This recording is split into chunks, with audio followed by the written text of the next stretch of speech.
యేసుక్రీస్తు నామంలో మీకు అందరికీ కూడా ప్రేమపూర్వక వందనాలు తెలియజేస్తున్నాను. కుటుంబం దీవింపబడాలి అంటే మన కుటుంబ వ్యవస్థలో ఏమి కలిగి మనం జీవించాలి?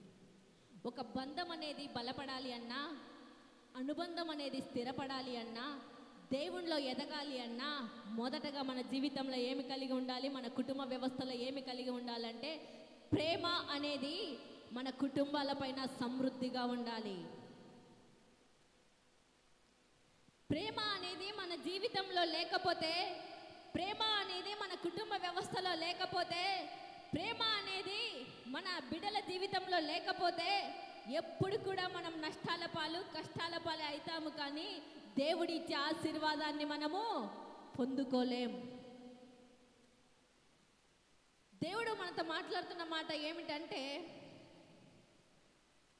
నరుడు ఒంటరిగా ఉండటం దేవుని చిత్తము కాదు కాబట్టే ఆదాముకు ఎవరిని జత చేశాడు? అవ్వను జత చేశాడు. ఎక్కడ చూస్తాం? ఆదికాండం 2వ అధ్యాయము 18వ వచనము. ఆదికాండము 2వ అధ్యాయము 18వ వచనం. మరియు దేవుడైన యెహోవా నరుడు ఒంటరిగా ఉండటం మంచిది కాదు, వానికి సాటి అయిన సహకారి వాని కొరకు చెయ్యుదుననుకొనెను.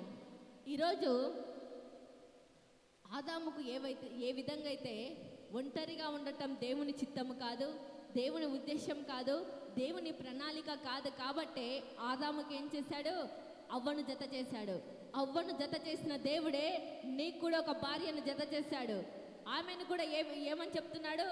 ఎక్కడో ఉన్నదాన్ని తీసుకొచ్చి నీకు నేను జత చేశా. ఎబ్రీ 13:14 చూసినట్లయితే వివాహం అన్ని విషయాల్లో కూడా ఘనమైనది అని దేవుడు హెచ్చరిస్తున్నాడు. ఎక్కడ ఉన్న ఆమెను తీసుకొచ్చి నీ దగ్గర జత చేశాడు అంటే అది దేవుని కృప, దేవుని ప్రణాళిక, దేవుని ఉద్దేశం మాత్రమే. ఈ కుటుంబ వ్యవస్థలో భార్య, పిల్లలు, భర్త ఇదంతా కలిపి ఒక కుటుంబం. ఈ కుటుంబంలో క్రీస్తు ప్రేమను కలిగి మనం జీవిస్తున్నామా? లేకపోతే గనుక అపవాది ప్రేమను కలిగి మనం జీవిస్తున్నామా? ప్రేమ అనేది మనిషి జీవితంలో ఉన్నప్పుడు మనిషి తన శరీరాన్ని ఏ విధంగా ప్రేమించుకుంటున్నాడో తన పక్క వారిని కూడా అదే రీతిగా ప్రేమించడానికి ఇష్టపడతాడు. పురుషుడైతే తన శరీరాన్ని ఏ విధంగా అయితే ప్రేమించుకుంటున్నాడో అదే రీతిగా స్త్రీ శరీరాన్ని కూడా ప్రేమించడానికి ఇష్టపడతాడు. అదేవిధంగా స్త్రీ కూడా తన శరీరాన్ని ఏ విధంగా ఇష్టపడుతుందో అదే విధంగా స్త్రీ కూడా తన భర్తను ప్రేమించడానికి అలాగే ఇష్టపడుతుంది. ఎఫెసీయులకు రాసిన పత్రిక 5వ అధ్యాయము 22-23లో మనం చూసినట్లయితే స్త్రీ ఏం చేయాలా? పురుషునికి లోబడి ఉండాలా. పురుషుడు ఏం చేయాలా? స్త్రీని ప్రేమించాలా. క్రీస్తు సంగమునకు శిరసై ఉన్నట్లు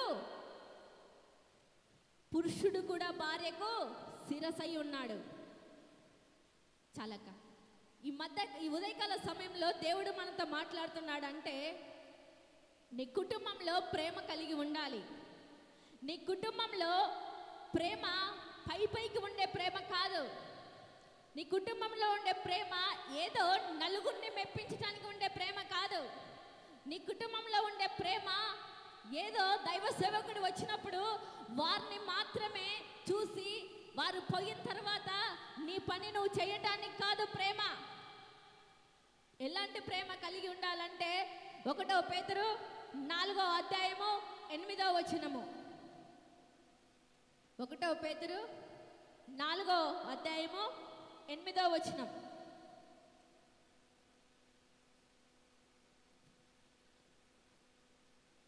ప్రేమ అనేక పాపములను కప్పును గనుక అన్నిటికంటే ముఖ్యముగా ఒకని ఎడల ఒకడు మికటమైన ప్రేమ కలిగిన వారై ఉండుడి. పెళ్ళైన కొత్తలో 1 సంవత్సరం వరకు 1 6 నెలల వరకు మాత్రమే భలే ప్రేమ ఉంటారు భార్యాభర్తలు ఇద్దరు కూడా. భార్యాభర్తలు ఎప్పుడైతే ప్రేమగా ఉన్నారో 1 సంవత్సరం తర్వాత వెంటనే ఏమైపోతుంది, ఆ ప్రేమ కాస్త తగ్గిపోతుంది. ఆ ప్రేమ కాస్త ఇంకొంచెం తగ్గిపోతుంది. సంవత్సరాలు పెరిగే కొద్దీ మీ మధ్య ప్రేమ ఎక్కువ కావాలి, కానీ సంవత్సరాలు పెరిగే కొద్దీ మీ మధ్య ప్రేమ తగ్గుతుంది అంటే మీరు ఎక్కడ అపవాదికి చోటిస్తున్నారని మీరు అర్థం చేసుకోవాలి. ఈ లైవ్లో ఉన్న వారితో కానీ, ఇక్కడ కూర్చున్న బిడ్డలతో కానీ దేవుడు మాట్లాడుతున్న మాట ఏమిటంటే, ప్రేమ అనేక దోషములను కప్పును. ఒకరి ఎడల ఒకరు ఏ విధంగా ఉండాలో ప్రేమలో మికుటముగా ఉండాలి. ఒకరి ఎడల ఒకరు ప్రేమానుభావాలతో ఉండాలి. ఒక కుటుంబం కట్టబడాలి అన్నా, ఒక వ్యవస్థ ముందుకు వెళ్ళాలి అన్నా, మీ కుటుంబ వ్యవస్థ పెళ్లి అనే సంబంధం, అనుబంధం, ఆప్యాయత, అనురాగాలతో నింపబడాలి అన్నా ఏ విధమైన ప్రేమ కలిగి ఉండాలి అంటే, మొదట దేవుని ప్రేమ మీ కుటుంబంలో కనపరిచినప్పుడు అదే రీతిగా భార్యాభర్తల ప్రేమ కూడా కుటుంబంలో నిత్యం సమృద్ధిగా ఉంటుంది. గట్టిగా చప్పట్లు కొట్టి ఆయన నామాన్ని మహిమపరుద్దాం. మొదటగా భార్యాభర్తలు ప్రేమగా లేనట్లయితే ఆ కుటుంబంలో దేవునికి స్థానం ఉండదు. ప్రేమ కలిగి జీవించాలని దేవుడు హెచ్చరిస్తున్నప్పటికీ కూడా ప్రేమ కలిగి జీవించటానికి మన కుటుంబాలు ఇష్టపడటం లేదు. ఒకవేళ భార్య ఏదైనా అనారోగ్య సమస్యతో బాధపడుతుందనుకో, భర్త వచ్చి అంటాడు, ఏంటి నువ్వు ఎప్పుడైతే బాగున్నావు, నీకు ఎప్పుడు రోగాలే, నువ్వు ఎప్పుడైతే నవ్వుతా ఉన్నావు, ఎప్పుడైతే నువ్వు బాగా మాతో ఉన్నావు, ఎప్పుడైతే నువ్వు ఎప్పుడు పని కానీ నువ్వు ఎప్పుడు నీ భార్యను, నీ హృదయాన్ని, నీ యొక్క దేహాన్ని ప్రేమించుకున్నట్లయితే, అదే రీతిగా నీ భార్యను ప్రేమిస్తావో దేవునికి అప్పుడే నువ్వు నమ్మకస్తుడవు. మీరు అనుకోవచ్చు, ఏంటి యేసయ్యా, నేను నీకు సంఘంలో పరిచర్య చేస్తున్నాను, సంఘంలో నేను అన్ని పనులు చేస్తున్నాను, దైవ సేవకులకు ఎప్పుడు ఫోన్ చేసినా నేను వెళ్తున్నాను, నేను సంఘంలో నమ్మకమైన పరిచారకుడిగా నేను ఉన్నానే అని నువ్వు అనుకోవచ్చు. ఈ సంఘంలో నువ్వు నమ్మకమైన పరిచారకుడివే, ఈ సంఘంలో నువ్వు నమ్మకమైన పరిచారకురాలివే. అయినప్పటికీ కూడా ఒకరోజు ఈ కాలము ముగించుకొని మనము దేవుని దగ్గరికి వెళ్ళిన తర్వాత నువ్వు అన్ని విషయాలలో పర్ఫెక్టే, కానీ అక్కడికి వెళ్ళిన తర్వాత నీ భర్త విషయంలో నువ్వేం చేసావు, నీ భార్య విషయంలో నువ్వేం చేసావు, నీ పిల్లల విషయంలో నువ్వేం చేసావు, సంఘానికి వస్తున్నావు కానీ, సంఘంలో పరిచర్య చేస్తున్నావు కానీ, సంఘంలో నువ్వు చేయవలసిన పనులన్నీ కూడా సక్రమంగా చేస్తున్నావు కానీ, నీ కుటుంబాన్ని నిర్లక్ష్యం చేశావే, ప్రేమ లేని వాడవుగా, ప్రేమ లేని దానవుగా నువ్వు జీవించావే అని దేవుడు అక్కడ నిన్ను లెక్క అడుగుతాడు. భార్య భర్తల మధ్య ఒక బలహీనత వచ్చినప్పుడు నీకెప్పుడు రోగాలే, నీకెప్పుడు సమస్యలే, నీకెప్పుడు లేనిపోని రోగాలు వస్తూ ఉంటే, నేను ఎక్కడి నుంచి తీసుకొచ్చి పెట్టాను డబ్బులు, నేను ఎక్కడి నుంచి కష్టపడిన డబ్బులు, అంత పైసలన్నీ నిన్ను చూసుకోవడానికి అయిపోతుంది. నీకేమి ఇంట్లో ఉంటున్నావు, ఇంట్లో కూర్చుంటున్నావు, నేను తెచ్చి పెడుతుంటే వండి పెడుతున్నావు అంతవరకే, కానీ భారం బాధ్యత తెలియదు నీకని. ఒకవేళ ఆమెను ఇన్ని రోజులు హేళనగా మాట్లాడావేమో, ఎవరిని గురించి ఈ దేవుడు ఈ వర్తమానం అందిస్తున్నాడో, ఎందుకంటే ఈ వర్తమానం అందించబడుతూ ఉందంటే మన హృదయంలో ఉన్న అన్నిటిని కూడా వర్తమానం విడుదలవుతున్నప్పుడు, దేవుడు మనతో మాట్లాడుతున్నప్పుడు దాన్ని ఒప్పుకోవటానికి మనం ఇష్టపడాలా. ఎప్పుడైతే నువ్వు ఒక వ్యక్తి, నీ భార్యనే కదా దేవుడు నమ్మి నీకు ఒక భార్యని ఇచ్చాడు కదా, దేవుడు నమ్మి నీకు ఒక కుటుంబాన్ని ఇచ్చాడు కదా, దేవుడు నమ్మి నిన్ను ఆ కుటుంబాన్ని ప్రేమతో చూస్తున్నాడు కదా. ఆయన హెచ్చరిస్తున్నాడు, నీ భార్య బలహీనతలో ఉన్నప్పుడు ఆమెను కసురుకుంటున్నావేమో, కోపపడుతూ ఉన్నావేమో, నీకేది చేత కాదులే, నీ ముఖం చూసినా అట్లే ఉందిలే, నీ ముఖం పని చేసేటట్టు ఉంది, డబ్బు తీసుకొచ్చేటట్టు ఉంది, నీకు చక్కగా వండడమే రాదు, కానీ నువ్వు మళ్ళీ ప్రేమ కలిగి జీవిస్తావా, దేవునికి నేనే ఇష్టం నువ్వు కాదు ఇష్టం అని అనేక సార్లు నీ భార్యని హేళనగా మాట్లాడావేమో.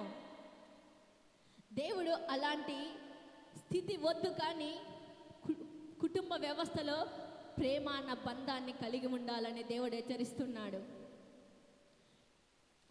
కుటుంబం, పిల్లలు, భార్య భర్తల కుటుంబంలో ఉన్నప్పుడు కోపంలో భార్యాభర్తల మధ్య ఏదన్నా సమస్య వచ్చినప్పుడు ఇద్దరు ఒక మాట పోయి గొడవ పడుతున్నప్పుడు ఆ గొడవ కాస్త ఎవరిపైన ప్రభావం చూపిస్తుందంటే నీ కడుపున పుట్టించుకున్న నీ పిల్లల పైన ప్రభావం చూపుతుంది. నువ్వు అనుకుంటూ ఉంటావు, నేను చేసేది నేను నా భార్య మాత్రమే గొడవ పడుతున్నాంలే, నేను నా భర్త మాత్రమే గొడవ పడుతున్నాంలే నువ్వు అనుకుంటున్నావు. కానీ ఈ జనరేషన్ పిల్లలు ఎలా ఫాస్ట్గా ఉన్నారంటే అంత ఫాస్ట్గా ఉన్నారు. ఆ పిల్లలు మీరు ఏది చేస్తున్నారో అదే బయట వాళ్ళ ఫ్రెండ్స్ దగ్గర చేస్తారు. ఒక వయసుకు వచ్చిన తర్వాత ఏం చేస్తారంటే చాలా మంది చెప్పే విషయాలు ఏమిటంటే, అక్క మా పిల్లవాడు కరెక్ట్ 15 సంవత్సరాలు లేవక్క, 18 సంవత్సరాలు లేవక్క, ఎందుకంటే మా పిల్లవాడు సీక్రెట్ తాగుతున్నాడు, కిల్లీలు వేసుకుంటున్నాడు, గుట్కా తాగుతున్నాడు, మట్కాకు వెళ్తున్నాడు. ఏంటక్క ఈ పరిస్థితి? గుట్కా వేసుకుంటున్నాడే, మట్కాకు వెళ్తున్నాడే, త్రాగుడుకు బానిసయ్యాడే, పరాయి స్త్రీ వ్యామోహంలో ఉండిపోయాడే. ఏంటి పరిస్థితి? నీ కుటుంబం యొక్క ప్రభావమే నీ పిల్లల పట్ల ఏలుబడి చేస్తుంది. ఎప్పుడైతే ఎప్పుడైతే తల్లి తండ్రి దేవునికి లోబడతారో పిల్లలు దేవునికి లోబడతారు. మొదటగా స్త్రీ అయిన మనము భర్తకు లోబడాలి, భర్త మనల్ని ప్రేమించాలి. ఎప్పుడైతే కుటుంబంలో తల్లి తండ్రి బాధ్యత చక్కగా నిర్వర్తించబడుతుందో కుటుంబము ఎన్నటి కూడా ఆశీర్వదింపబడిన కుటుంబంగానే ఉంటుంది, కానీ ఆశీర్వదింపబడని కుటుంబంగా ఎన్నటి కూడా ఉండదు. నువ్వు అనుకుంటూ ఉన్నావు, నేను బాగున్నాను కదా, నేను చక్కగానే ఉన్నాను కదా, నాకేమి అని. ఉదయం నుంచి నీ భర్త బయటికి వెళ్ళి అక్కడ ఎన్ని సమస్యలు, డ్యూటీ చేసే కాడ కావచ్చు, డ్రైవింగ్ చేసే కాడ కావచ్చు, బయట ఎన్నెన్నో సమస్యలు ఎదురవుతూ ఉంటాయి. ఇంటికి వచ్చిన వెంటనే నువ్వు ఏదో ఆలోచనలోకి ఉండకుండా వచ్చిన వెంటనే వారి యొక్క కష్టంలో కూడా నువ్వు పలకరిస్తావే, ఆ సమస్యలన్నీ మర్చిపోతాడు.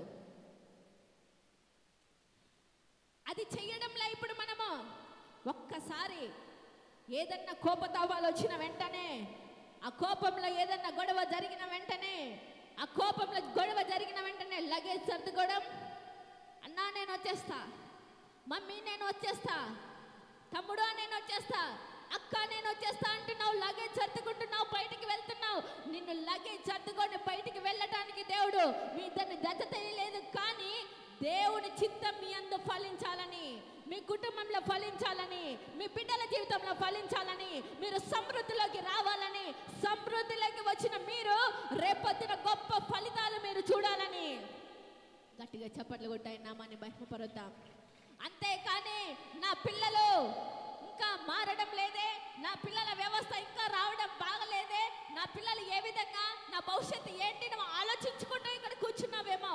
పురుషుడు వచ్చి స్త్రీ రాలేదేమో, స్త్రీ వచ్చి పురుషుడు రాలేదేమో, భార్య భర్తలు ఒకళ్ళు వచ్చి ఒకళ్ళు రాక, తల్లిదండ్రులు ఒకళ్ళు వచ్చి ఒకళ్ళు రాక ఈ వర్తమానం వింటున్నారేమో, ఈ లైవ్ ద్వారా ఈ వర్తమానం వింటున్నారేమో. దేవుడు హెచ్చరిస్తున్న మొదటి మాట మనతో ఏమిటంటే, ఇన్ని రోజులు ప్రేమ లేని వారిగా, ప్రేమ లేని దానిగా నువ్వు జీవించావేమో, కానీ ఈ రోజు నుంచి నీ భర్త ఎంత త్రాగుబోతైనా పర్వాలే, నీ భర్త ఎన్ని రకాలుగా చేస్తున్నా పర్వాలే, నీ భర్త ఏమేమి చేస్తున్నాడో పర్వాలే, ఒక స్త్రీగా నీ భర్తను క్షమించవలసిన బాధ్యత నీపైనే ఉంది. ఒక పురుషునిగా నీ భర్త నీకు కోపం తెప్పించిందా పర్వాలే, నీ భర్త వేరే వాళ్ళతో వెళ్ళిపోయిందా పర్వాలే, అయినప్పటికీ కూడా నువ్వు చేయవలసిన పని ఏంటంటే, ఇక్కడ అబ్రహాము కూడా షారాను ఐగుప్తు రాజు ఫరో తీసుకెళ్ళినప్పుడు ఏం చేశాడంటే, యెహోవా ఈరే ఆయననే చూచుకొనును అన్నాడు.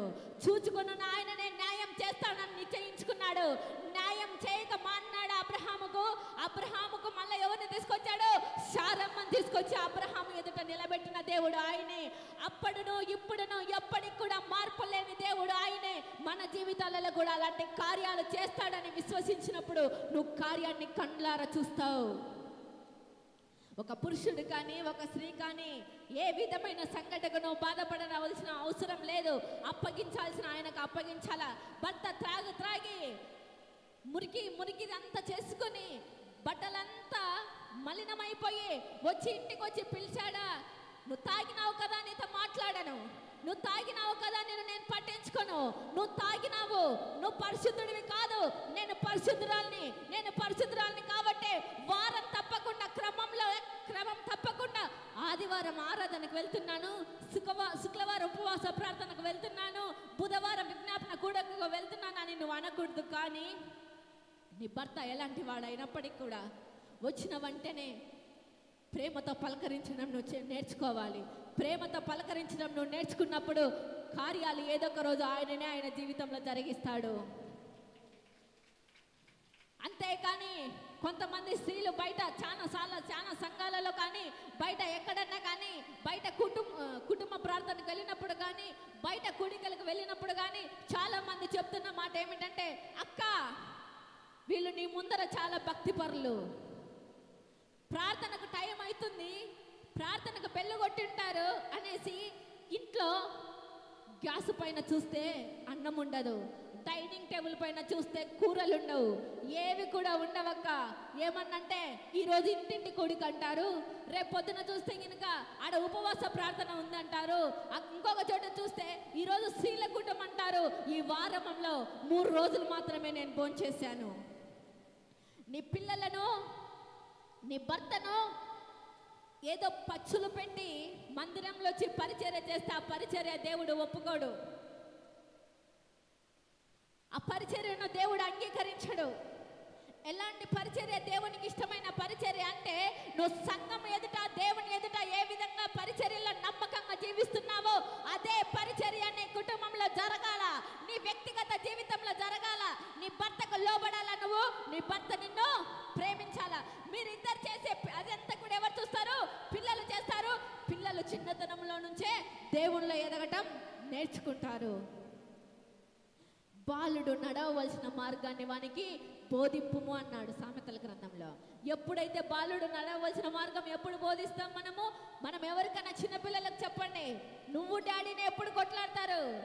నాకేంది మమ్మీ, నేను తమ్ముడు కొట్లాడుకోద్దని చెప్తావు.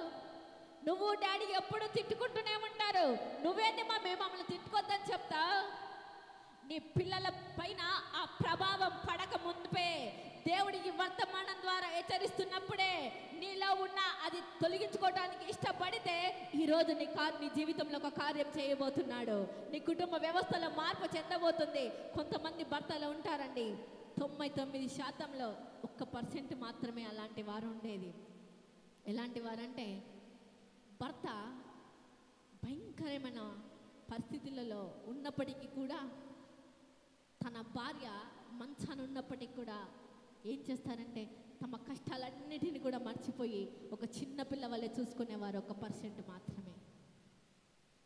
స్త్రీలు కూడా అంతే, 99%లో 1% మాత్రమే భర్త మంచాన పడినప్పుడు గొనగకుండా సనగకుండా చూసుకునే వాళ్ళు కూడా 1% మాత్రమే. ఆ పర్సెంట్ ఒక్కరు మాత్రమే అంటే ఇక్కడ ఆలోచించవలసిన విషయం ఏమిటంటే, మనుషులకు మధ్య ప్రేమ తక్కువైంది, ఆప్యాయత తక్కువైపోయింది. తమిళ్లో ఒక మాట అంటారు, స్వబుద్ధి, మంచి బుద్ధి కలిగి, పెరుంద బుద్ధి తమిళ్లో, తెలుగులో వచ్చేసరికి స్వబుద్ధి అంటాడు. అంటే మంచి మాట తీరు. స్వబుద్ధి తమిళ్లో వచ్చేసి పెరుంద బుద్ధి. మనము ఆ పెరుంద బుద్ధి కలిగి, మంచి మాట తీరు కలిగి, మంచి ప్రవర్తన కలిగి, కుటుంబంలో స్త్రీ ఎప్పుడైతే నడుచుకుంటాదో ఆ కుటుంబం అంతా వలయంగా మారిపోతుంది. సామెతల గ్రంథం 14:1 సెలవిచ్చినట్లు చూసినట్లయితే, జ్ఞానము కట్టించినది ఎలా ఒకసారి చదువు తల్లి. జ్ఞానవంతురాలు తన ఇల్లు కట్టుకొనును, 3 రాళ్ళు తన చేతులతో తన ఇల్లు ఊడబీకును. చూడండి, జ్ఞానవంతురాలు ఏం చేస్తుందంటే, జ్ఞానము కలిగి తన కుటుంబాన్ని ముందుకు తీసుకెళ్ళటానికి ప్రయాసపడతారు. అది కష్టమైన, నష్టమైన, రోగమైన, దుఃఖమైన, వేద అయినా, బాధ అయినా, రాత్రి అంతా భార్య భర్తలు కొట్టుకున్నా ఉదయం లేచి ఏం చేస్తుందంటే తన పని తన నిర్వర్తించుకోవటానికి ఉదయాన్నే లేచి పరుగులెడుతుంది జ్ఞానం కలిగిన స్త్రీ. జ్ఞానం లేని 3 రాళ్ళు ఏం చేస్తుందంటే రాత్రి అంతా ఏం జరిగిందో అని ఆలోచించుకుంటా ఉదయం లేచి ఇంట్లో అన్నం వండదు, పిల్లలకు భోజనం చెయ్యదు, ఏమి చెయ్యదు. ఏమన్నంటే మీ డాడీని అడుగుపోండి, నన్ను అడగొద్దండి, మీ డాడీని అడుగుపోండి అంటాడు. కానీ అలా చేయడం స్త్రీల యొక్క లక్షణం కాదు.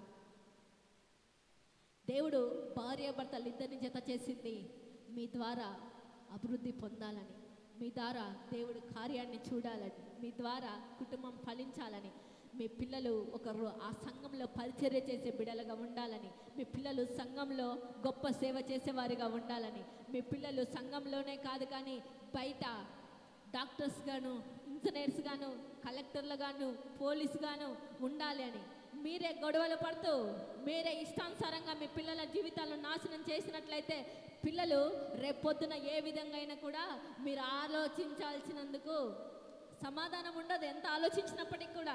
ఎందుకంటే చిన్నతనం నుంచి ఏదో నీ భర్తను ఏదో సాధించాలని చేస్తున్నావు చూడు పిల్లల ముందు, ఏదో పొడిచాలని చేస్తున్నావు చూడు పిల్లల ముందు, ఏదో నేనే గొప్ప అని చేస్తున్నావు చూడు పిల్లల ముందు. ఆ ప్రభావమే నీ పిల్లలను ఒక ఉన్నత స్థితికి వెళ్లకుండా మార్చేస్తుంది. కాబట్టి ఫస్ట్ కుటుంబంలో ఏమి కలిగి ఉండాలంటే ప్రేమ కలిగి జీవించాలి. రెండో విషయం క్షమాపణ అనేది మన కుటుంబాలలో ఉండాలి. క్షమించడం ఎలా? కొంతమంది అంటారు సంవత్సరాల తరబడి నేను మందిరానికి వస్తున్నా, సంవత్సరాల తరబడి నేను మందిరంలో పరిచర్య చేస్తున్నా, సంవత్సరాల తరబడి అనేక మందిరాలకు నేను వెళ్ళొచ్చాను, అయినప్పటికీ కూడా నాకు నా దేహంలో రోగమే పోవడం లేదు. దైవ సేవకుల దగ్గరికి వచ్చినప్పుడు దైవ సేవకులు అడుగుతారు, అమ్మా నువ్వు ఎక్కడన్నా ఎవరినైనా క్షమించలేదేమో అడుగు, ఒకసారి ఆలోచన చేసుకో అన్నప్పుడు వారు చెప్పే సమాధానం ఏమిటో తెలుసా? బ్రదర్ నేను అందరినీ క్షమించానయ్యా, నాకు ఏ ఒక్కరితో కూడా అసమాధానం అనేదే లేదు, ఒకసారి బాగా ఆలోచించుకోండమ్మా అన్నప్పుడు వారు చెప్పే సమాధానం అంటే అందరినీ క్షమించాను అంటే నీ భర్తను క్షమించావా అని దైవ సేవకులు అడిగినప్పుడు వారు చెప్పే సమాధానం ఏమిటో తెలుసా? అన్నో నేను అందరినీ క్షమిస్తా కానీ నా భర్తను మాత్రం క్షమించను. ఎందుకు క్షమించావు అంటే దేవుడు చెప్పినాడా?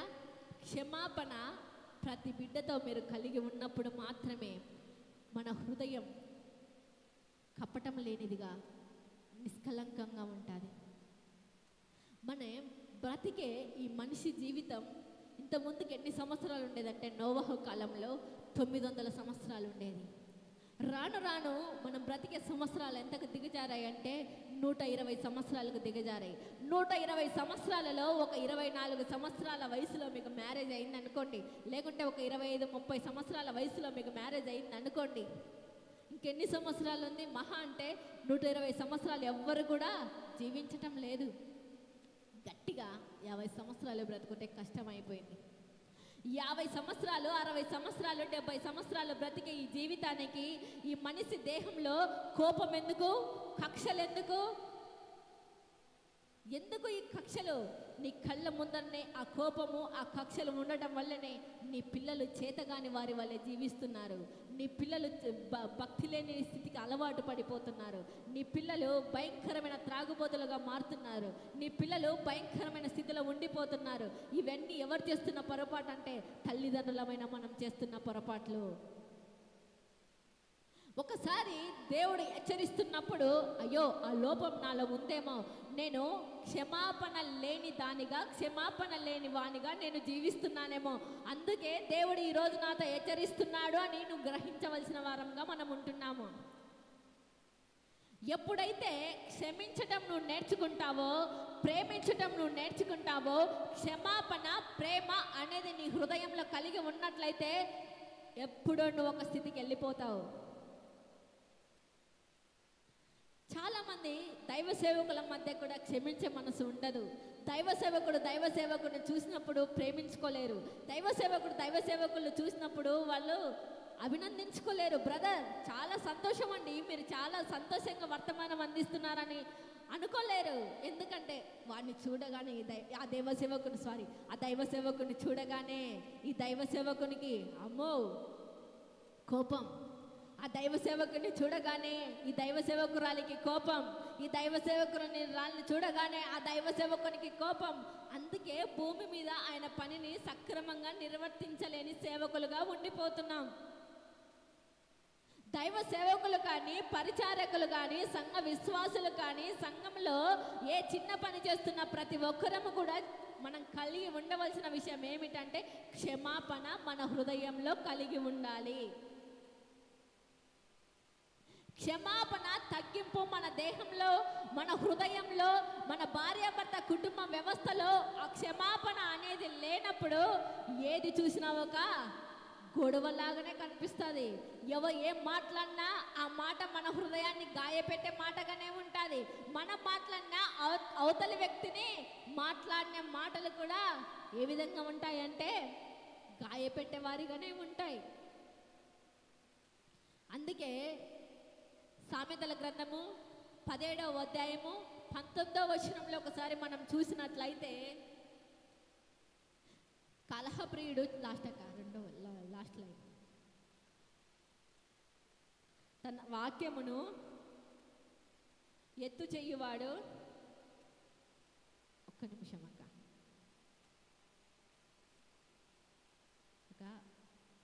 సామెతలు 17:9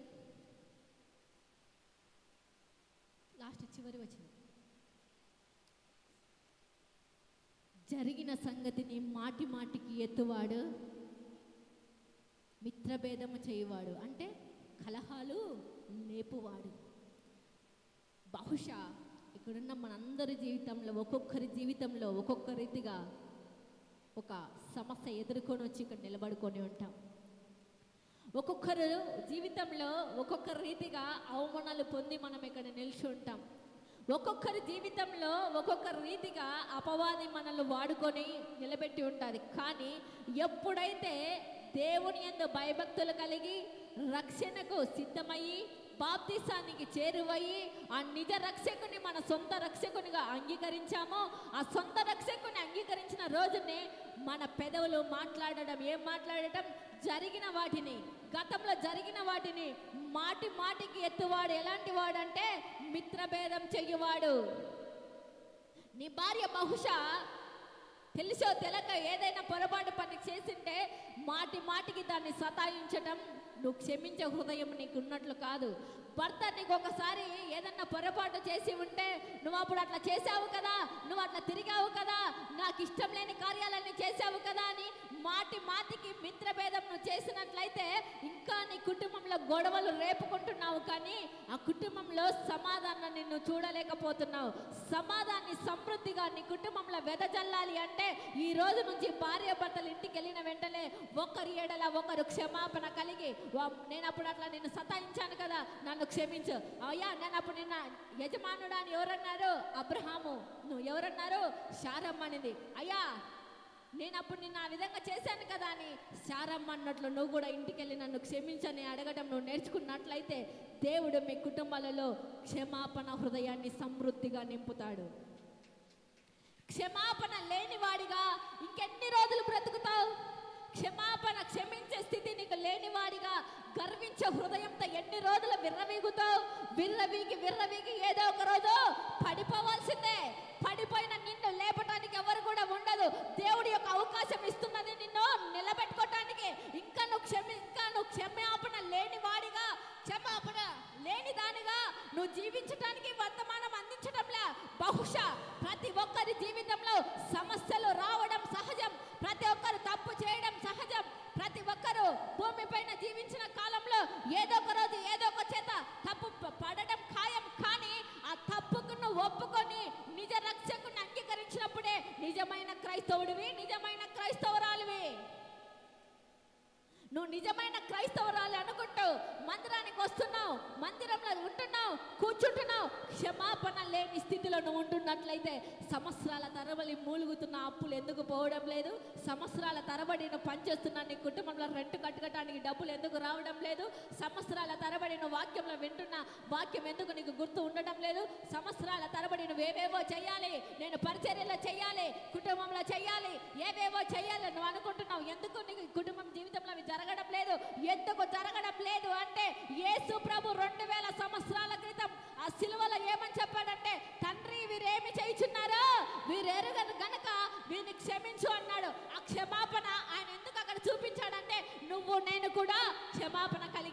క్షమించాలని. మన కుటుంబ వ్యవస్థలో క్షమాపణ లేదు కాబట్టే ఎక్కడివక్కడ ఆగిపోయాయి, ఎక్కడివక్కడ బంధింపబడ్డాయి. ఈరోజు క్షమించు అని భార్యాభర్తలు ఇద్దరు అడగడం మొదలు పెట్టండి. జరిగిన వాటిని మాటి మాటికి భార్యాభర్తలు గుర్తు చేసుకోకండి. అవి గుర్తు చేసుకోవడం వల్ల మీ సమాధాన స్థితిని అపవాది దొంగలిస్తుంది. సమాధానం స్థితిని దొంగలించి మీ జీవితాలను పైకి వెళ్లకుండా చేస్తుంది. దైవ సేవకులకు మధ్య కూడా క్షమాపణ ఉండదు. గర్వం, నేను వానికంటే ముందు సేవకొచ్చా, నేను ఆమె కంటే ముందు సేవకొచ్చా, ఆమె ముందు నేను వాక్యం చెప్పడం, నేను నిల్చుండడం ఏంది, ఆమె వాక్యం చెప్తుంటే నేను వినడం ఏంది అనే గర్వం, ఆత్మ కానీ మనలో రాకూడదు ఏ పొద్దుటికి కూడా. కొద్ది సంవత్సరాల కింద మన ఆంధ్ర తెలంగాణ ప్రాంతంలో అందరికీ కూడా తెలిసిన దైవజనులే, బహుబలంగా వాడబడుతున్న దైవజనులు ఏం చేశారంటే, ఒక ఆయన వృద్ధాప్యంలో ఉండే ఒక దైవ సేవకునికి, యవన వయసులో సేవ చేస్తున్న యవనస్తునికి ఒక మీటింగ్ అరేంజ్ చేశారు. ఆ మీటింగ్లో ఏం జరిగిందంటే, ఈ దైవ సేవకుడు అక్కడి నుంచి ఫోన్ చేసి, ఎప్పటి నుంచో సీనియర్ దైవ సేవకులు చాలా పనిచేశాడు కదా, ఆయన ఫోన్ చేసి, ఏంటి బ్రదర్ నువ్వేంటి, ఆయన పిల్లవాడితో నా ఫోటో సరి సమానంగా నువ్వు వేస్తావా, అట్లయితే నేను మీటింగ్కి రాను అన్నాడు.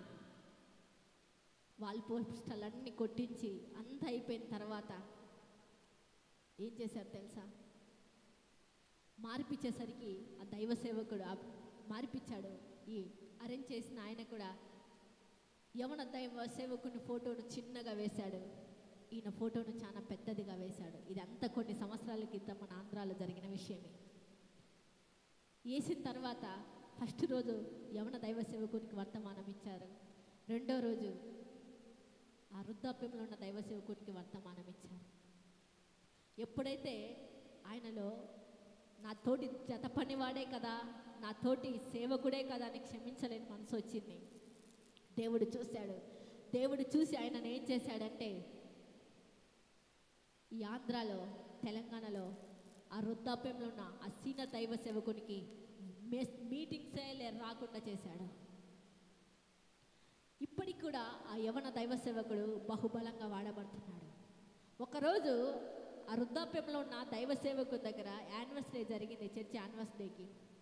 ఈ యవనస్తుని ఆ చర్చి యానివర్సరీకి స్పీకర్గా పిలిచాడు. అప్పుడు చెప్తున్నాడు, నువ్వు ఒకప్పుడు నాతో పాటు ఈ వాల్ పోస్టర్లో పడి ఉంటే నేను నిన్ను అన్నాను, ఏమన్నానంటే, వీడు చిన్నాడు కుర్రోడు, వీడిని పక్కన నేను వాల్ పోస్టర్లో ఉండటం ఇది ఏంటి అని నేను నిన్ను క్షమించలేని స్థితిలో నేనున్నాను, గర్వపడే స్థితిలో నేనున్నాను, అందుకే నా దేవుడు నాకు తెలియచేశాడు అని ఈయనను అడుగుతున్నాడు.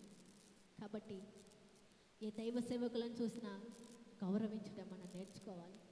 వారు గొప్ప, వీరు తక్కువ కాదు, కానీ దేవుని దృష్టిలో అందరూ సమానులే.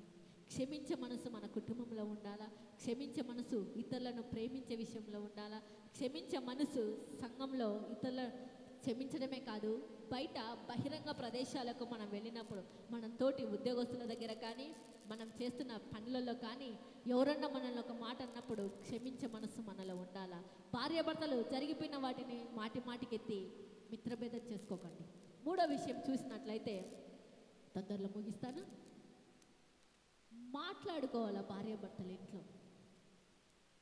కొన్ని కుటుంబాలలో మాటలే ఉండవు. ఏమన్నంటే పిల్లలకు చెప్తారు, రేయ్ మీ మమ్మీకి అది చెప్పుపో, మీ మమ్మీకి అది చెప్పుపో, రేయ్ రారా మీ డాడీకి అది చెప్పుపోరా. ఇంట్లో కుటుంబ వ్యవస్థలో మాటలు లేకపోతే జరిగే అనర్థాలు ఎన్నో. కుటుంబం మాట్లాడుకోకపోతే చాలా బాధలు భరించాల్సిన వస్తుంది. చక్కని ఒక కుటుంబం నీకు ఇచ్చాడు, ఆ కుటుంబ వ్యవస్థలో నమ్మకంగా ఉండాలి. ఆ నమ్మకంగా లేనప్పుడు ఆ కుటుంబంలో ఏం జరుగుతుంది అంటే, ఎప్పుడు బయటి పనిలో బిజీగా వెళ్ళడం కాదు కుటుంబం అంటే. నువ్వు బయటి పనిలో బయట అందరితో మాట్లాడుతుంటే ఇంట్లో ఉన్న వాళ్ళతో ఎవరు మాట్లాడాలి? ఇంట్లో ఉన్న వారు ఎవరికి సమస్యలు చెప్పుకోవాలి? ఇంట్లో ఇంట్లో ఉన్నవారు పక్కింటోళ్ళకి చెప్పుకోవాలా? పక్కింటేమో ఇంకొకళ్ళకి చెప్పాలా? ఇంకొకళ్ళు పోయి ఎదురింటోళ్ళకి చెప్పాలా? ఎవరికి చెప్పాలి? ఎవ్వరికి చెప్పుకోలేరు. కానీ ఎప్పుడైతే మాట్లాడుకోకపోతే ఏమొస్తుందో చూడండి, లేఖనాల ఆధారంగా చూపిస్తాను. ప్రతి కుటుంబంలో ఈ 4 ఉండాలండి. ఈ 4 విషయాలు. ఒకటి ఏంటంటే ప్రేమ, 2 ఏంటంటే క్షమాపణ, 3 ఏంటంటే మాట్లాడుకోవాలి, 4 ఏంటంటే ప్రార్థన అనే ధూపం మీ ఇంట్లో ఎప్పుడు ఎల్లవేళలా ఉండాలి. నువ్వు అనుకోవచ్చు, నేను మాట్లాడకపోతే ఏమి, నేను అన్ని తెచ్చిస్తున్నా కదా అని. చాలా తప్పండి. అది పురుషులు కానీ స్త్రీలు కానీ. ఒక స్త్రీ మామూలుగా ఒక రోజులో బాగా మాట్లాడే స్త్రీ అయితే 1,00,000 మాటలు మాట్లాడుతుంది. సైంటిస్టులు ప్రూఫ్ చేసిన మాట. కొంచెం మాట్లాడే వ్యక్తులు అయితే 20,000 మాటలు మాట్లాడతారు. అదే పురుషులైతే 7,000 మాటలు మాట్లాడతారు. లేఖనాల ఆధారంగా మీకు చూపిస్తాను. ఆదికాండం 3వ అధ్యాయము 9వ వచనం.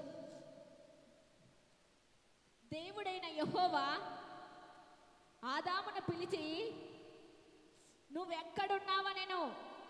అందుకతడు, నేను తోటలో నీ స్వరము వినినప్పుడు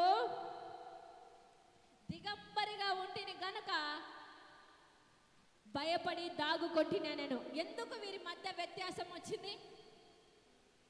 ఫస్ట్ బలహీనమైన వారిని ఎవరు టార్గెట్ చేస్తారు? అపవాది అంటే ఎవరిని? బలహీనమైన వారిని మాత్రమే మొదటగా టార్గెట్ చేస్తుంది.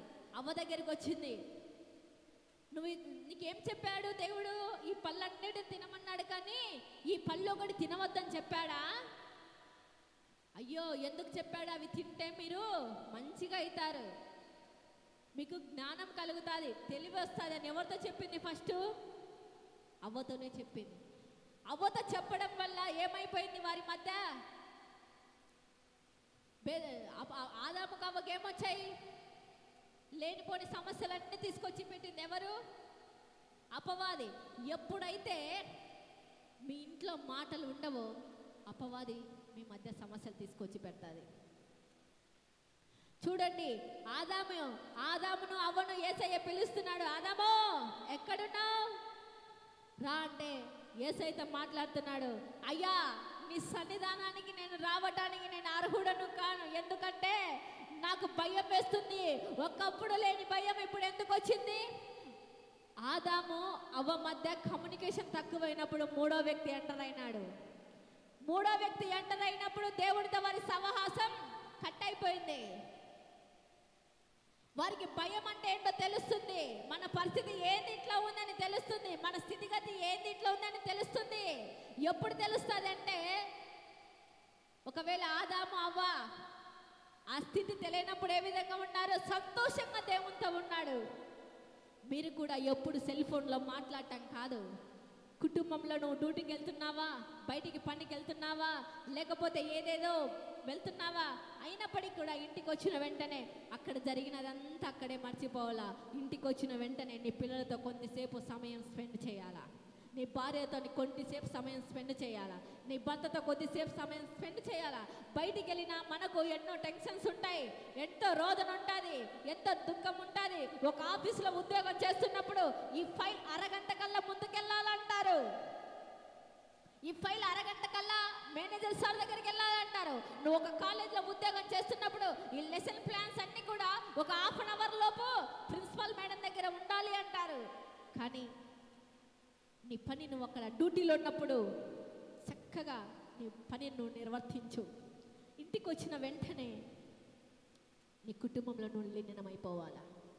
నువ్వు తల్లిదండ్రులైన మీరు ఏది చేయడం నేర్చుకుంటారో పిల్లలు అదే చేస్తారు. ఆ పిల్లల తరం కూడా అలాగే దీవింపబడుతుంది. అదే త్రోవల వాడు నడుస్తారు. అంతేకాని అన్నం పెట్టినప్పుడు కూడా కొంతమందిని చూస్తూ ఉన్నాను, మన విశ్వాసులే. అన్నం పెట్టి అర్ధగంట సేపు అయి ఉంటుంది, కానీ వాళ్ళ పని వాళ్ళదే, వాళ్ళ కథ వాళ్ళదే. వాళ్ళని పిలిచి యాసిరికి వస్తుందంట వాళ్ళ తల్లిదండ్రులకు. చాలాసార్లు వాళ్ళ తల్లిదండ్రులు చెప్పిన మాట ఏంటంటే, అమ్మ అన్నం పెడుతున్నాను కానీ అన్నం ముందర కూర్చుంటున్నప్పుడు కూడా సెల్లు వదిలిపెట్టడంలే, సెల్లు చూడు, కాదొద్దని చెప్పడంలే. ఆ సెల్లుకు సమయం ఇవ్వాల్సిన సమయంలో మాత్రమే నువ్వు సమయాన్ని ఇవ్వాలి. కానీ అన్నం నీ కడుపులోకి ఇవ్వకుండా ఇంకా సెల్లే చూస్తూ ఉంటే అన్నం మీద కాన్సన్ట్రేషన్ చేస్తావా, సెల్లు మీద కాన్సన్ట్రేషన్ చేస్తావా? ఇంకొకసారి అలాంటి పొరపాట్లు మనం జరిగించుకోకుండా మన కుటుంబాన్ని మనం కట్టుకోవాలి. సెల్లు చాలా డేంజర్. ఆ సెల్ ఫోన్ నీ చేతిలో ఉందంటే ప్రపంచమంతా నీ చేతిలో ఉన్నట్లే. అది నీ చేతిలో ఉన్నప్పుడు దాన్ని బహు జాగ్రత్తగా నువ్వు ఉపయోగించుకోవాలి. ఉపయోగించుకోకపోతే అనేక అనర్థాలు నువ్వు చూడాల్సింది వస్తుంది. ఒక పని నువ్వు చేస్తున్నప్పుడు కుటుంబంలోకి నువ్వు ఎంటర్ వెంటనే నీ భార్యకి ఇవ్వాల్సిన సమయం నువ్వు కేటాయించు. నీ పని దగ్గర ఏమున్నాయో టెన్షన్స్ అన్ని మర్చిపో. నీ భర్తకి ఇవ్వాల్సిన సమయం నువ్వు కేటాయించు. నీ పిల్లలకి ఇవ్వాల్సిన సమయం నువ్వు కేటాయించు. డాడీ డాడీ అని వాళ్ళు అరుస్తున్నప్పటికీ కూడా ఎవరు తల్లిదండ్రుల పని వాళ్ళ పరిస్థితి వాళ్ళదే అయినప్పుడు ఆ ప్రభావం నీ పిల్లల పైన పడుతుందని ఆలోచన చేసుకో. నీకెంత పని అన్న ఉండు, నీకెంత స్థితి అన్న ఉండు, నువ్వు చేయవలసిన ధర్మం నీ కుటుంబంలో నిర్వర్తించాలి. నాలుగోదిగా మనం చూసినప్పుడు యూట్యూబ్లో వింటున్న వారైనా కూడా కుటుంబంలో ప్రేమ, క్షమాపణ, అదే రీతిగా మాట్లాడుకోవాలి. ఈ మూడు ఉండాలి. ఆ మూడుతో పాటు ఈ నాలుగోది ఏం చెప్తున్నా అంటే ప్రార్థన అనే ధూపం మన కుటుంబాలలో ఎల్లవేళలా ఉండాలి. ఈ మాట్లాడుకోవటం, ఈ ప్రేమ, ఈ క్షమాపణ ఇవన్నీ లేనప్పుడు ఎవరు ఎంటర్ అవుతారు? బలహీనమైన మొదట అవ్వ దగ్గరికి అపవాది వచ్చినప్పుడు మన దగ్గర కూడా ఫస్ట్ స్త్రీల దగ్గరికి వస్తుంది. అడా మీ ఆయన వేరే వాళ్ళతో మాట్లాడుతుంటే చూసి నమ్మా, వాళ్ళు ఏదో మాట్లాడుతుంటారు కానీ వచ్చి చెప్పేది మటుకు అదే. ఇంటికి వచ్చిన వెంటనే ఆ రోజంతా కొట్లాట, వాళ్ళ కొట్లాటని బట్టి ఇంట్లో పిల్లలు, రే మీ భార్య ఏందిరా ఎప్పుడు మేమున్నామని చూడకుండా కూడా మాకు అసలు కాఫీ ఏదో టీ ఏదో ఇదే, ఇలాంటి సమస్యలే వచ్చేది ఇంట్లో. మేము ఇంటికి వచ్చినాం కదా, నువ్వు చెప్పేవచ్చు కదా ముందే మాకు ఇవన్నీ చెయ్యాలని అని. ఒక్కసారి ఎవరన్నా మీ బంధువులు ఇంటికి వచ్చినప్పుడు కూడా సంఘంలో కానీ తెలియాల్సిన ధర్మం నాకుంది కాబట్టి తెలియజేస్తున్నా. మొదటగా భార్య భర్తలు మీరు మాట్లాడాలి. అంటే ఇవి ఇంట్లో లేవు, ఇవి ఇంట్లో ఉన్నాయి. వెంటనే హడావిడిగా పరిగెత్తుకుంటూ వచ్చి అది విన్నాయా, ఇవి చేస్తావా, ఇవి చేస్తావా అని వారి ముందర ఎప్పటికి కూడా అనకూడదు. మీరు వారి ముందర అనడం వల్ల ఏమవుతారంటే వారి ముందర మీకు అర్థం కావాలట, అట్లా అనుకోకూడదు. ఇంటికి వచ్చిన తర్వాత ఒక బంధువులు కానీ ఒక అతిథులు కానీ మీ ఇంటికి వచ్చినప్పుడు వెంటనే మీరు మాట్లాడుకోవాలా. ఇంట్లో ఏమున్నాయి, అవి విన్నాయా, సరే అవి చేయి. ఇక్కడికి వచ్చి వాళ్ళ దగ్గర కూర్చొని నువ్వు డిమాండ్ చేయకూడదు అవి విన్నాయా ఇవి విన్నాయా అని. ఉన్నది ఏదో మీరిద్దరు మాట్లాడుకొని అది చేసి వచ్చిన బంధువులను ఒట్టి చేతంతా పంపకుండా ఇంట్లో ఉండేదే వాళ్ళకు సమృద్ధిగా పెట్టి పంపించాలి. దేవునికి మహిమ కలుగును గాక. ఇవన్నీ కుటుంబాలలో జరగడం లేదు కాబట్టి అంటే పుట్టింటికి వెళ్ళడం, అంటే అన్నలకు ఫోన్ చేయడం, అంటే బయట వాళ్ళకి చెప్పుకోవడం. ఒక అమ్మకు చెప్తావు, అమ్మవ ఇంకొక అమ్మతో చెప్తాది, ఇంకొక అమ్మవ ఇంకొక ఆమెతో చెప్తాది. నువ్వు ఒక అమ్మతో చెప్పావు చూడు, ఆమె నువ్వు బాగున్నప్పుడు నీ సంసారం బాగానే ఉంటుంది. కానీ ఆమె ఎప్పుడైతే నీకు ఆమెకు భేదాభిప్రాయం వస్తుందో నీ రట్టంతా తీసుకుపోయి ఊరంతా గుట్టు చేస్తుంది. కాబట్టి నీకున్న సమస్య మొదట దేవునితో చెప్పుకోవాలి.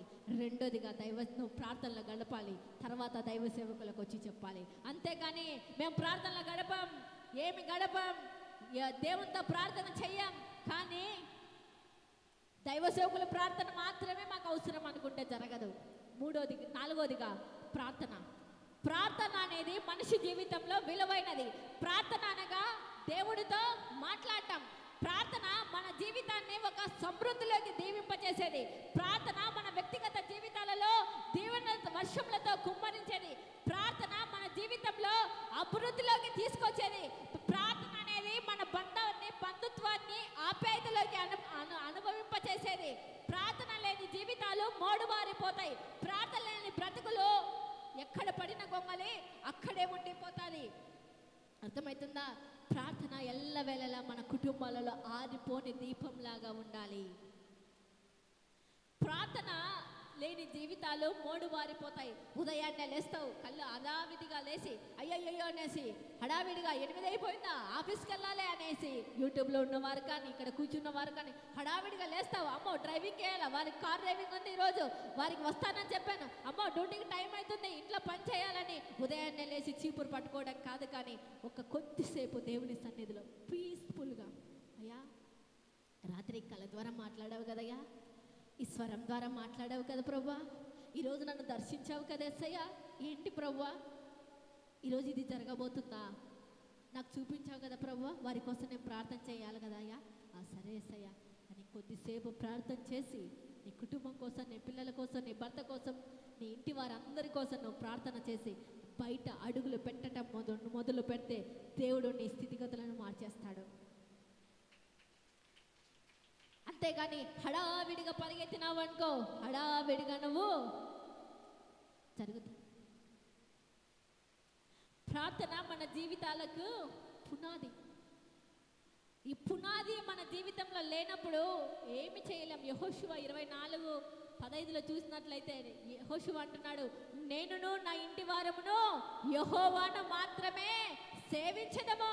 ఎప్పుడు సేవిస్తాం మనము, మన ఇంటి వారం అందరం కూడా ఎప్పుడు దేవుని సేవిస్తామంటే భర్త భార్యను ప్రేమించినప్పుడు, భార్య భర్తకు లోబడినప్పుడు, వీళ్ళిద్దరు లోబడినప్పుడు కుటుంబం అంతా కూడా మోకరిస్తుంది. నువ్వు ప్రార్థించడం నువ్వు నేర్చుకున్నప్పుడు నువ్వు వెళ్ళవలసిన మార్గాన్ని దేవుడు నీకు బోధిస్తాడు, నువ్వు నడవలసిన మార్గాన్ని నువ్వు బోధిస్తాడు, నువ్వు ఎక్కడ కూర్చోవాలో దేవుడు చెప్తాడు, నీ ద్వారా ఏమి కార్యాలు చేయాలో దేవుడు నేర్పిస్తాడు, నీ ద్వారా ఎన్ని కుటుంబాల మందిరానికి రావాలో దేవుడు నిన్ను వాడుకుంటాడు, నీ ద్వారా సంఘంలో ఏం పరిచర్య చేయాలో దేవుడు వాడుకుంటాడు. అంతేకాని ఎప్పుడు కూడా మూతి ముడుచుకునే స్థితిలో, ఎప్పుడు కూడా నీ ఇష్టానుసారంగా నువ్వు జీవించినప్పుడు నీ పరిస్థితి ఇంతే. సంవత్సరాల తరబడి అవుతున్నా కుటుంబంలో ఆశీర్వాదాలు రావు, సంవత్సరాల తరబడి అవుతున్నా దీవెనలు రావు, సంవత్సరాల తరబడి అవుతున్నా ఎక్కడ వేసిన గొంగలి అక్కడే. నిజంగా జరిగిన ఒక సంఘటన చెప్తున్నాను. ఇంజనీరింగ్ నేను 3వ సంవత్సరం చదువుతున్నప్పుడు మా చర్చిలో ఒక అక్క కర్నూలులో ఒక పెద్ద హాస్పిటల్లో, అంటే పెద్ద ప్రైవేట్ హాస్పిటల్లో పనిచేసినప్పుడు నాకు జ్వరం వచ్చింది. నేను అక్కకు ఫోన్ చేసిన, అక్క నాకు ఫీవర్ వచ్చింది, నేను వస్తానక్క అంటే రా అని చెప్పింది. వెళ్ళాను, హాస్పిటల్ కింద నుండి ఫోన్ చేశాను. అక్క అనింది, నేను లాస్ట్ ఫ్లోర్లో ఉన్నాను, ఐసీ వార్డులో ఉన్నాను, వచ్చేయనింది. నేను పైకి వెళ్ళిన వెంటనే ఇంటి దగ్గర ఏమనుకొని పోయినా తెలుసా, హాస్టల్లో ఉన్నప్పుడు ప్రభువా హాస్టల్ నుంచి నేను ఎప్పుడు ఏమనుకోలే, కానీ హాస్టల్ నుంచి బయటికి వెళ్తున్నప్పుడు ఆ రోజు అనుకున్నా, ఏమనుకున్నానంటే ఏంది ప్రభువా నాకు జ్వరం రప్పించినావు, ఏంది ప్రభువా నేను ఎప్పుడు ప్రార్థన చేసుకునేదాన్నే కదా, ఒకప్పుడు తెలియనప్పుడు అనుకొని 4వ అంతస్తుకు నేను వెళ్ళినప్పుడు అది పురుషుల యొక్క వార్డు, ఐసీ వార్డులో కొన ఊపిరితో అందరూ కూడా కొట్టుకుంటున్నారు. అక్కడ చూసినప్పుడు నా కన్నీరు మొత్తం కారిపోతుంది. ఏంటి ప్రభువా నేను చిన్న జ్వరానికే నేను ఇట్లా అన్నాను కదా, ఈ ఐసీ వార్డులో ఇంతమంది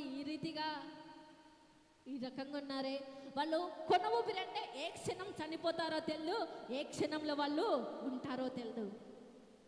వెంటనే అక్కడ నుంచి వచ్చి నాకు చూపించి పంపించేసింది. హాస్టల్కి వచ్చిన తర్వాత కొద్దిసేపు చాలా దైవ సన్నిధిలో ప్రార్థించి మోకరించి, అయ్యా క్షమించండి, నాకు ఆరోగ్యం ఇచ్చారు, చిన్న జ్వరానికి నేను సనుక్కున్నాను, గొనుక్కున్నానయ్యా, దయతో క్షమించయ్యా. ఐసీ వార్డులలో వాళ్ళ పరిస్థితి చూసినప్పుడు వారు ఎలాంటి పరిస్థితులలో ఉన్నారో నాకు కళ్ళారా చూపించావని దేవుని ఆ రోజు తీర్మానం చేసుకున్నా. ఏ రోజు కూడా ఏదన్నా చిన్న జ్వరం వచ్చినా ఏదన్నా వచ్చినా కూడా ఎప్పుడు కూడా దేవుడిని సదగాను, ఎందుకంటే ఆ పరిస్థితి దేవుడు కళ్ళారా నాకు చూపించాడు కనుక. మీ కుటుంబ వ్యవస్థలైనా నీ భర్తకు కానీ నీ పిల్లలకు కానీ నీ కుటుంబంలో ఎవరికన్నా కానీ రోగాలు వచ్చినప్పుడు నీకు ఎప్పుడు ఇంతేనా అని మీరు సనగొద్దు, గొనుగొద్దు, వాటి కోసం ప్రార్థించండి. నీకే దేహంలో ఏదైనా రోగం వచ్చినప్పుడు ఎప్పుడు ఇంతేనా నా జీవితం నువ్వు అనుకోవద్దు, దేవుణ్ణి ప్రార్థించండి. దేవుడు ఈరోజు మన కుటుంబ వ్యవస్థను ఒక సమృద్ధిలోకి, దీవెన వర్షంలోకి దేవుడు తీసుకెళ్లాలని 4 అంశాలు ఇచ్చాడు. 1 ప్రేమ, 2 ఎలాంటి ప్రేమ అంటే యేసు ప్రభు 2000 సంవత్సరాల క్రితం సిలువలో కాల్చాడు కదా, విలువ పెట్టి మనందరినీ కొన్నాడు కదా, మనం ఏమన్నా నాకు రుణం చెల్లించామా? ఏమి కూడా చెల్లించలా. ఆ విలువైన ప్రేమను మన కుటుంబాలలో మనము పొందితే మన పిల్లలు పొందుకుంటారు. రెండోది క్షమాపణ. మూడోది మాట్లాడుకోవాలి. కమ్యూనికేషన్ అనేది ఇంట్లో చాలా అవసరం. నాలుగోది వచ్చేసి ప్రార్థన. ఈ ప్రార్థనతో మీ కుటుంబం మునపడి ఉంది. ఇంటికి వెళ్ళిన వెంటనే ఎవరితో అయితే అసమాధానంగా ఉన్నారో, మీ బంధువులు కావచ్చు, మీ అత్తమామలు కావచ్చు, లేకుంటే ఇంట్లో ఎవరితో అయితే అసమాధానంగా ఉన్నారో, ఇంటికి వెళ్ళి మందిరం అయిపోయిన ఇంటికి వెళ్ళిన వెంటనే మోకరించి, అయ్యా చాలా సంవత్సరాల క్రితం నేను ఎవరితో కూడా సమాధానం లేని స్థితిలో నేను ఉన్నాను, గర్వించే హృదయంతో ఉన్నాను, అవన్నీ నాలోంచి తొలగించుకుంటున్నానయ్యా ఈరోజు వాక్యం ద్వారా అని చెప్పి ప్రార్థన చేసి, వారితో నేను మాట్లాడుతున్నాను, వారు కూడా నాతో సమాధానంగా మాట్లాడాలి ప్రభు అని మోకరించి ప్రార్థన చేసి, ఫోన్ చేసి, అమ్మా నేను ఒకప్పుడు నేను ఇట్లా అన్నాను కదా, నన్ను క్షమించు, అయ్యా ఒకప్పుడు నేను ఇట్లా అన్నాను కదా క్షమించు అని అడిగి చూడండి. రేపు వారంలో దేవుడిచ్చే ఆశీర్వాదాలు పొందకుంటే అడగండి. దేవుడు ఈ వర్తమానం ద్వారా మనందరి జీవితాలలో, కుటుంబ జీవితంలో కూడా, మన పరిచర్య జీవితంలో కూడా సమృద్ధి అయిన దీవెనలు కుమ్మరించును గాక. ఆమేన్. దేవునికి మహిమ కలుగును గాక. ఆమేన్.